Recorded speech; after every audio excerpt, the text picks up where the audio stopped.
2018 number 4, we have the height of a tree given in a twice differentiable, so all theorems are fair game. H, they give you a table for H, make note of units, and they give you selected values up here. All right, so use the data in the table to estimate H prime of 6. They did not urge you to show your work. Sometimes they'll throw in the phrase, show the computations that led to your answer. But when you are estimating a derivative value from a table, now h prime of 6 does mean the slope at 6, but the only slope we are going to be capable of finding that will be remotely close to h prime of 6 is the slope from 5 to 7. And so we're going to have to find the slope between those two. So h of 7 minus h of 5 over 7 minus 5. And I have a slight typo right here. This is an approximation. This is not exactly h prime of 6. So I would encourage you to remember that we do need to say this is approximately equal to that. H of 7 was 11 minus 6, 7 minus 5.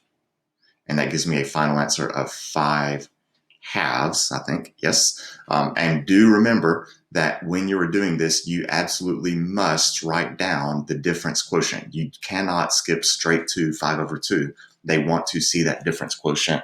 They want to see that you are doing a change in y over change in x. So make sure you write that down. Then it says use correct units to interpret this meaning. Okay, we found the value of a derivative and we found out that the derivative is positive. So if h prime is positive, our conclusion is that h is increasing. But that's more of a thought process. That's very generic, and that doesn't include units. It doesn't tell you anything about the context of the problem. But we're, in short, simply going to say that h is increasing. To tie it to the context of the problem, instead of saying h, I'm going to put in words what h represents, and I usually copy that straight from the paragraph. And it says that the height of a tree is given by h. So the tree's height, or I'll say the height of the tree, height of the tree. So that is my written explanation of what h is. That is increasing. And then when you're explaining in the context of the problem, restate your answer and the time value. So the height of the tree is increasing at approximately, this is not exact, we estimated this, approximately 5 halves. And the units, the numerator, we subtracted meters. In the denominator, we subtracted years. So increasing at approximately 5 halves meters per year at time t equals 6 years. So there is the explaining in the context of the problem. B, explain why there must be a time on 2 to 10 such that h prime of 2 is h prime of t is equal to 2. And anytime you're trying to prove or justify or verify a derivative value, I like to start with the mean value theorem, which says that as long as your function is differentiable, which it is, they tell you that h is twice differentiable, there must be a time where h of t, h prime, is equal to h of b minus h of a over b minus a. And in this case, I'm going to start by thinking, what if I let a and b be 2 and 10? So we're just finding the slope from 2 to 10.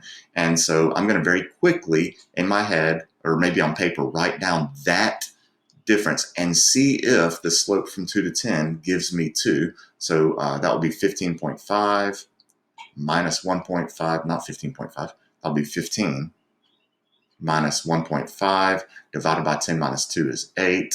So that gives me what, 13.5 over 8, and that is not equal to 2.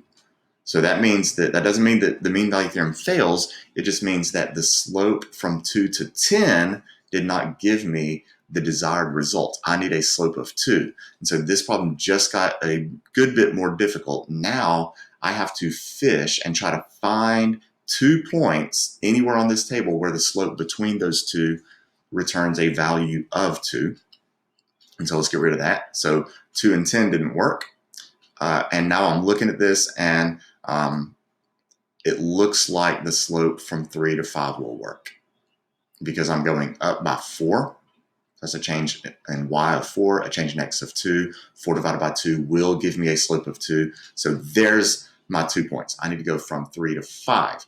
Okay, so here's what I'm going to do. If you're going to cite a theorem, you have to first lay the groundwork that allows you to use that theorem. And for the mean value theorem, you have to explain, or you have to establish that h of t is differentiable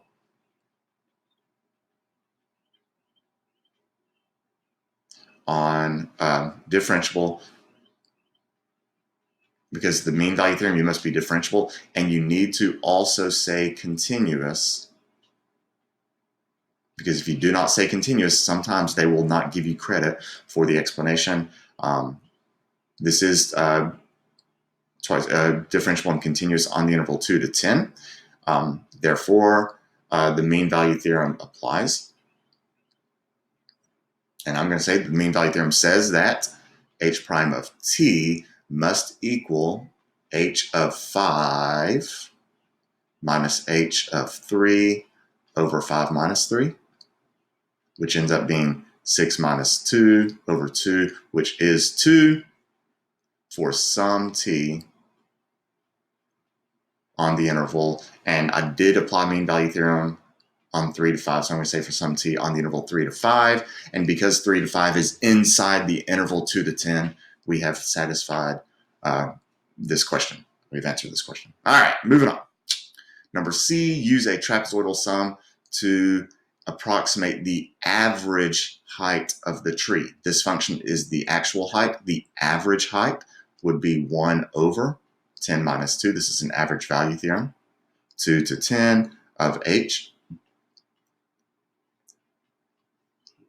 And remember that the trapezoidal sum only tackles the integral. It does not tackle the 1 over 10 minus 2 in front. So I'm going to say this is approximately equal to, because this is not an exact answer, 1/8 of, and now we're going to apply a trapezoidal sum.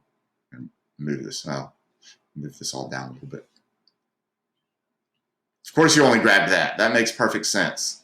Stinking little fair. There we go. All right. So when you're doing trapezoids, remember that the area of a trapezoid is 1/2 the height of the trapezoid times the sum of the bases. And the height is your change in x, or in this case, change in t. The bases are the function values, your y coordinate. So my first interval goes from 2 to 3. So that area is going to be 1/2 the base. My change in x is 1. And the sum of the bases, 1.5 plus 2. Plus my next trapezoid from 2 to 5 is a base of 2, 1/2 of 2, and the heights are 2 and 6. My next trapezoid from 5 to 7, half of 2, and 6 plus 11. And then my final one from 7 to 10, that's a change in x of 3, so 1/2 of 3. And 11 plus 15. And I really, really want to clean this up. And I'm debating whether or not I should. Sun's glaring. All right, there we go. I'm debating whether or not I should. Ooh, I can see the back of my head in the reflection. That's weird. Okay. Sorry, I get distracted there. So the reason I would like to clean this up, while I don't need to, I can get full credit with what I have right here. I am finding the average height of the tree, and I'm looking at these values. I go from 1.5 to 2 to 6 to 11 to 15. The average of those values is going to be somewhere in the vicinity, I'm guessing somewhere between 8 and 10. I don't know. So, but I'm expecting some number for the final answer that represents an average of these. And if this were a calculator problem, I would throw this in to verify that. I don't feel like going through the arithmetic, especially because of this little decimal, half of 3.5. What would that be? 1.75. So I guess I could do it, but then I'm going to have to divide by 8. Too much hassle, and I've just rambled and wasted your time. Let's move on. Okay. So B, lots of stuff here. Let's see. So the height can also be modeled by this. So we're not looking at the function in the table. We're looking at this function g. X is the diameter of the base of the tree. So x equals the diameter. Why didn't they just say g of d? Dummies. Okay, when the tree is 50 meters tall, the diameter is increasing at a rate of 0.03 meters per year. What is the rate of change in the height of the tree when the tree is 50 meters tall? So this is a related rates problem. So let's start pulling out everything we know. So G is the new height. And honestly, I'm going to get rid of this because that paragraph is not helping me at all now. So I'll move this up, move me down, move that up. Okay, so X is the diameter of the tree. G is the height. And let's start writing down what we know. The tree is 50 meters tall. So we're looking at a point in time when the tree's height, which is G, is 50 meters tall. That is not always true. So I'm going to make a note to myself. I put in a little flashbulb thing to indicate that we do not plug that in yet. The diameter is increasing. Now, X is the diameter, so that means dx dt, and it is measured per year, so it's over a change in time, at 0.03 meters per year. According to this model, what is the rate of change of the height of the tree with respect to time? So find dg dt. That's what we're looking for when the tree is 50 meters tall. So we're going to have to find g prime, and this is going to be really annoying because I want to just do a normal, straightforward quotient rule, but we are doing this derivative with respect to t. So this is a quotient with implicit wrapped inside it. So my derivative is going to be low, 1 plus x. D high would be 100 dx dt. We have to give everything the implicit treatment. Minus high, 100x. D low would be 1 dx dt. All over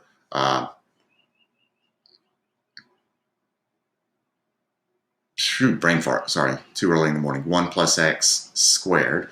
And now we plug in what we know when the tree is 50 meters tall. Are you kidding me?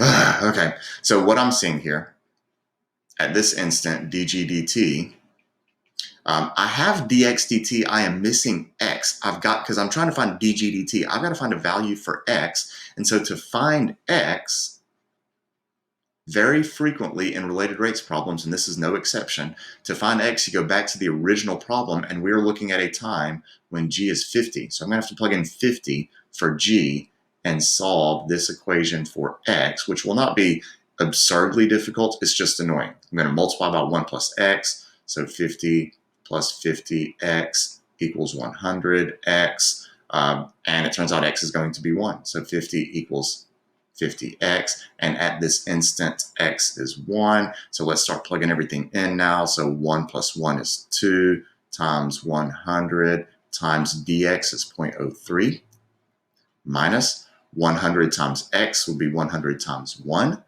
dx dt is 0.03 all over 1 plus x, 2 squared, and I would stop there. I am not going to clean that up. That is all numbers. That is an acceptable answer. We do need to include units, however, and we did find dg dt. So g is the height of the tree. That will be measured in meters.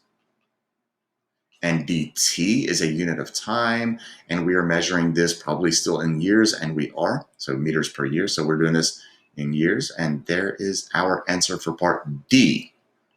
And that is everything.